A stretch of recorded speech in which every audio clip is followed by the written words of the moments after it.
Students, आज का हमारा टॉपिक है करिकुलम। पाठ्यक्रम के लिए अंग्रेजी भाषा में करिकुलम शब्द का प्रयोग किया जाता है। करिकुलम शब्द की उत्पत्ति लैटिन शब्द क्यूरेर से हुई है। क्यूरर का मतलब है दौड़ लगाना या भागना। जैसे दौड़ के मैदान में कोई व्यक्ति अपना लक्ष्य जो है प्राप्त करता है, वैसे ही पाठ्यक्रम के द्वारा विद्यार्थी निश्चित उद्देश्यों को प्राप्त करता है। तो पाठ्यक्रम की सबसे लोकप्रिय परिभाषा जो है कनिंघम ने दी है। वो क्या कहते हैं कि पाठ्यक्रम अध्यापक रूपी कलाकार के हाथ में वो साधन है जिसके द्वारा वे अपने पदार्थ रूपी छात्र को अपने कलागृह रूपी स्कूल के अंदर अपने उद्देश्य के अनुसार विकसित या रूप प्रदान करता है। इसमें कोई संदेह नहीं है कि अपने पदार्थ को अपने आदर्शों के अनुसार ढालने की कलाकार को बहुत स्वतंत्रता है, क्योंकि कलाकार का पदार्थ निर्जीव है, परंतु स्कूल में अध्यापक का पदार्थ सजीव है, छात्र जो है सजीव है। तो पुराने समय में जबकि आवश्यकताएं सीमित थी, साधन सीमित थे, अध्यापक को अपने पदार्थ अर्थात छात्र को नया रूप देने की पूरी स्वतंत्रता थी। परंतु अब जो है बदलती हुई परिस्थितियों में अध्यापक का यह महत्व जो है घटता जा रहा है। फिर भी निश्चय ही अध्यापक के हाथ में पाठ्यक्रम बहुत ही महत्वपूर्ण साधन है। अब हम इसके संकुचित और व्यापक अर्थ के बारे में जानेंगे। लोग जो है पाठ्यक्रम और चर्या में जो है भेद नहीं करते हैं। पाठ्यक्रम को दो अर्थों में लिया जा सकता है, एक तो संकुचित और दूसरा व्यापक। तो संकुचित में क्या है कि पाठ्यक्रम केवल पाठ्यचर्या से अधिक कुछ नहीं है। इसके अनुसार विभिन्न विषयों के अंतर्गत पढ़ाए जाने वाले विषयों के तथ्यों की सीमा या विस्तार निश्चित कर दिया जाता है, जिससे सैद्धांतिक ज्ञान का स्वरूप होता है तथा जिसका निर्माण शिक्षाविद करते हैं। और व्यापक अर्थ में पाठ्यक्रम का तात्पर्य उन सभी अनुभवों से लिया जाता है जिन्हें बालक अपनी रुचियों और आवश्यकता के अनुसार विभिन्न क्रियाओं के द्वारा कक्षा के अंदर या बाहर हर समय जो है प्राप्त करता रहता है। तो पाठ्यक्रम और पाठ्यवस्तु शब्दों का प्रयोग पर्यायवाची शब्द के रूप में करते हैं अधिकतर लोग। तो ये पर्यायवाची शब्द नहीं है, इनमें पूर्ण एवं अंश का अंतर है। शिक्षाविद कहते हैं कि एक कक्षा विशेष में विद्यालय की सीमा में विकसित किए जाने वाले विभिन्न विषयों के ज्ञान की रूपरेखा मात्र होती है। इस प्रकार पाठ्य वस्तु किसी स्तर के पाठ्यक्रम का वो भाग है जिसमें उस स्तर के सैद्धांतिक विषयों के ज्ञान की सीमा निश्चित की जाती है, जबकि पाठ्यक्रम में नियोजित शिक्षा के उद्देश्यों को प्राप्त करने के लिए विद्यालय के अंदर और बाहर जो कुछ भी नियोजित रूप में किया जाता है वही उसके अंदर समाहित है। दोनों में डिफरेंस भी बताया है आगे, जैसे कि पाठ्य वस्तु क्या है और पाठ्यक्रम क्या है। तो पाठ्यक्रम केवल एक भाग है और पाठ्य वस्तु केवल एक भाग है। पाठ्यक्रम क्या है कि शिक्षण प्रक्रिया का पूर्ण और अभिन्न अंग है। पाठ्य वस्तु क्या है, सैद्धांतिक ज्ञान का स्वरूप है, जबकि पाठ्यक्रम का रूप कैसा है, व्यापक होता है। पाठ्य वस्तु का निर्माण शिक्षाविद करते हैं और पाठ्यक्रम का निर्माण अध्यापक स्वयं करता है। नेक्स्ट है कि पाठ्य वस्तु में ज्ञानात्मक पक्ष की ओर ध्यान दिया जाता है, जबकि पाठ्यक्रम के अंदर छात्र के संतुलित विकास पर ध्यान दिया जाता है। पाठ्य वस्तु में विषय से संबंधित क्रियाएं होती हैं और पाठ्यक्रम के अंदर ज्ञानात्मक, कौशलात्मक और भावात्मक सभी पक्षों से संबंधित क्रियाएं की जाती हैं।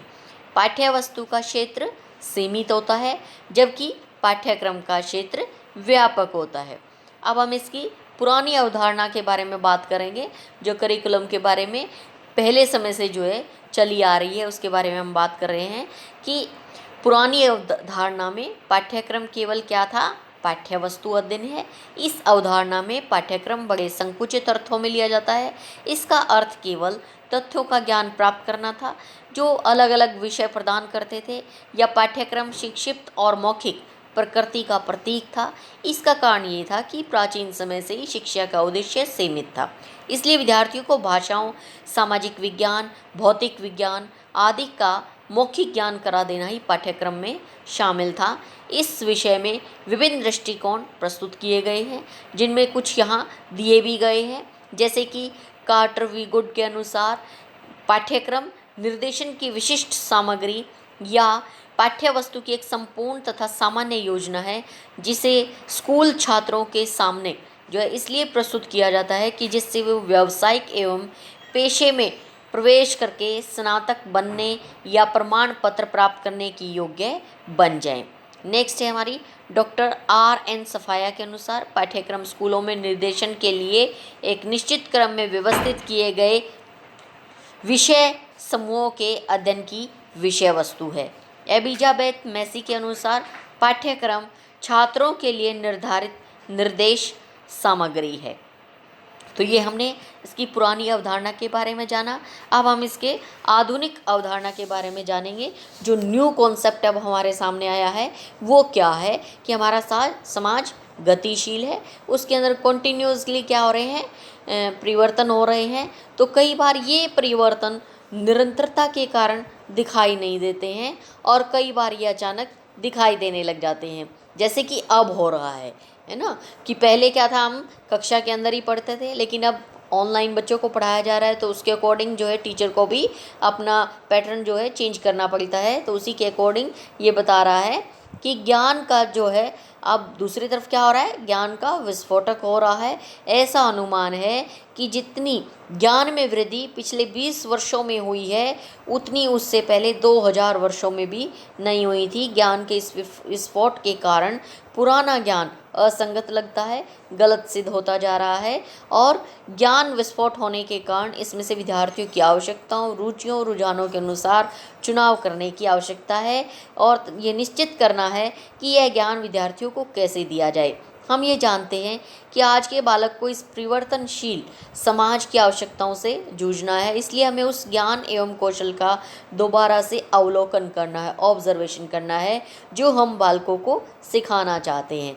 तो वास्तविकता ये है कि हमें शैक्षिक उद्देश्यों की व्यापकता को ध्यान में रखते हुए पाठ्यक्रम निर्माण पर अधिक ध्यान देना चाहिए।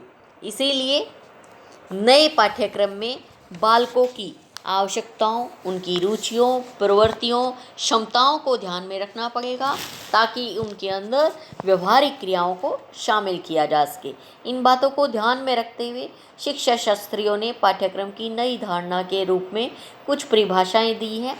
तो पहली परिभाषा क्या दी है कि आधुनिक अवधारणा में पाठ्यक्रम का अर्थ क्या बताया, सैद्धांतिक तथा व्यवहारिक ज्ञान की संतुलित तथा सामंजस्यपूर्ण जानकारी प्राप्त करना है। लेकिन पहले क्या था, सिर्फ सैद्धांतिक ज्ञान उनको दिया जाता था। नेक्स्ट में बता रहा है कि पाठ्यक्रम की आधुनिक अवधारणा में विद्यालय की संपूर्ण गतिविधियों पर ध्यान दिया जाता है, और पहले क्या था, सिर्फ विषय वस्तु को ही महत्व दिया जाता था। नेक्स्ट में कह रहा है कि हम जो है पाठ्यक्रम की आधुनिक अवधारणा में समझ, कौशल और भावात्मक पक्ष पर ध्यान दिया जाता है, जबकि पहले क्या था, सिर्फ रटने पर बल दिया जाता था। नेक्स्ट है हमारा आधुनिक पाठ्यक्रम के अंदर शिक्षण की आधुनिक पद्धतियों को प्रयोग में लाया जाता है, जैसे कि वाद विवाद विधि है। ये मेथड्स हैं सभी, जो कि आगे हम लर्न करेंगे, पढ़ेंगे अपने इसमें भी। तो ये है वाद विवाद विधि, समस्या विधि यानी कि प्रॉब्लम मेथड है, परियोजना प्रोजेक्ट मेथड है, और फिर है हमारा समस्या विधि, ठीक है, प्रॉब्लम मेथड है। तो ये बहुत से मेथड दिए हैं जिनके थ्रू हम बच्चों को पढ़ाते हैं। पिछले उसमें क्या था, सिर्फ भाषण था यानी कि लेक्चर मेथड था, और पाठ्य पुस्तक, दो ही जो है ऑप्शन थे। अब जो हमारे पास बहुत सारे ऑप्शंस हैं। तो नेक्स्ट है हमारा इसके अंदर पाठ्यक्रम का विकास के बारे में अब हम पढ़ेंगे। तो विकास क्या है, निरंतर चलने वाली प्रक्रिया है, ये कभी समाप्त नहीं होती है। ये प्रक्रिया कहाँ से शुरू हुई, इसकी सही जानकारी हमें नहीं है। शिक्षण से संबंधित आवश्यकता की जानकारी छात्रों की उपलब्धियों के द्वारा हमें मिल जाती है, जिनको शिक्षक जो है प्राप्त करने का प्रयास करता है। परीक्षण के माध्यम से ये भी जानकारी हो जाती है कि किस सीमा तक उद्देश्यों की प्राप्ति हुई है। इसको अन्य शब्दों में कह सकते हैं कि सीखने के अवसरों के नियोजन के द्वारा यानी कि प्लानिंग के द्वारा छात्रों के व्यवहार में क्या विशिष्ट परिवर्तन हमने लाना है। परीक्षण के माध्यम से ये भी जानना ज़रूरी है किस नियोजन से किस सीमा तक अपेक्षित यानी कि जो टीचर चाहता है वो परिवर्तन हुआ है या नहीं हुआ है, इस प्रत्यय को पाठ्यक्रम जो है विकास की संज्ञा दी जाती है। पाठ्यक्रम का मुख्य लक्ष्य छात्रों का विकास करना है, इसीलिए पाठ्यक्रम का प्रारूप इस तरीके से होना चाहिए जिससे छात्रों के व्यवहारों में अपेक्षित यानी कि जो वो चाहता है परिवर्तन किया जा सके। ये प्रक्रिया चक्रीय तथा निरंतर चलने वाली प्रक्रिया है। जैसे कि ऊपर इस फिगर के अंदर दिया गया है, सबसे पहले ये एम्स की बात कर रहा है, यानी कि सभी साधनों का प्रयोग उद्देश्यों की प्राप्ति के लिए किया जाता है। और पाठ्यक्रम क्या है? एक साधन है, उद्देश्यों को प्राप्त करने की दृष्टि है। दूसरा इसने दिया teaching method and syllabus.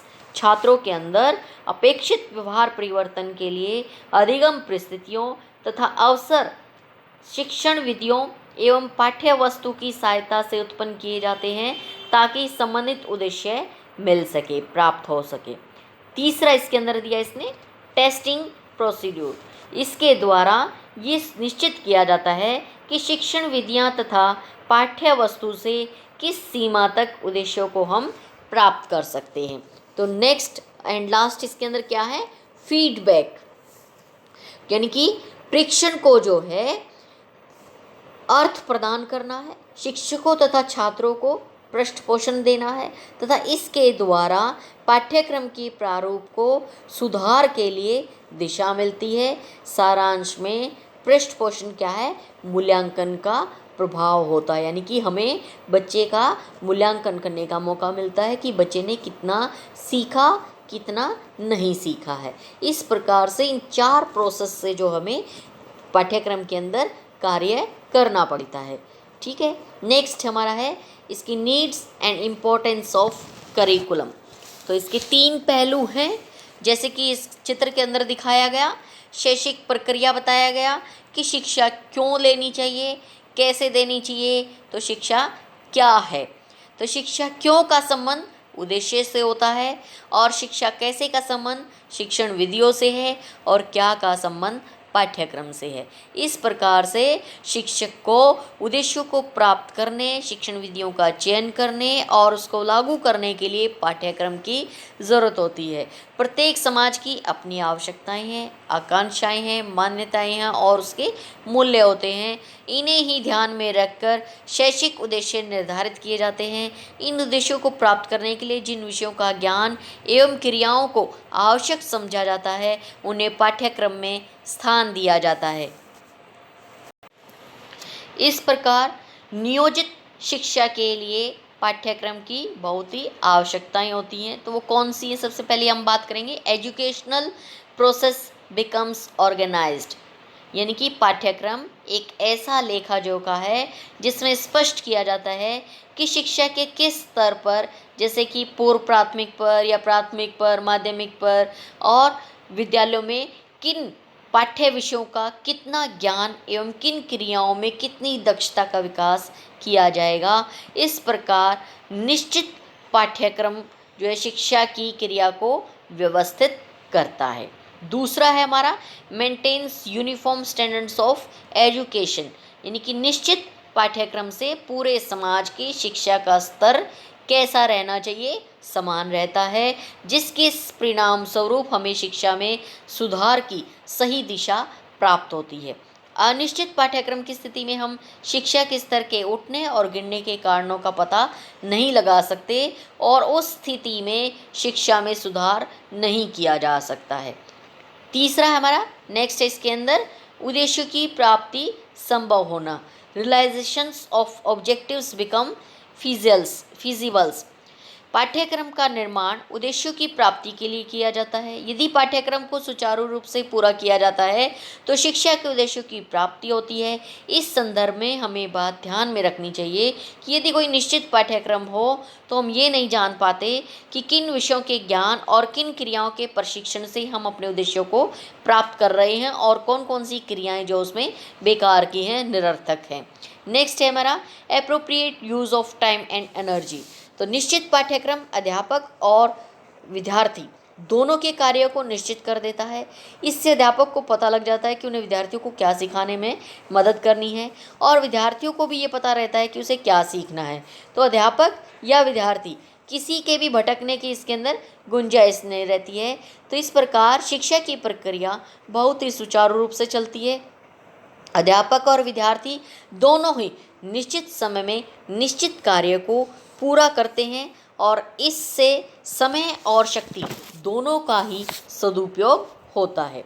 Next है हमारा मनोवैज्ञानिक आवश्यकताओं का पूर्ति होना, यानी कि फुलफिल्स साइकोलॉजिकल नीड्स। निश्चित पाठ्यक्रम से बच्चों की मनोवैज्ञानिक आवश्यकताओं की पूर्ति होती है और मनुष्य एक ऐसा सामाजिक प्राणी है जो स्वप्रयोजन क्रियाओं में रुचि लेता है, यानी कि जो खुद बनाता है, खुद से प्लानिंग करता है, ऐसा कार्य करना चाहता है जिससे उसकी वर्तमान आवश्यकताओं की पूर्ति होती है और भावी आवश्यकताओं की पूर्ति की संभावना बढ़ जाती है।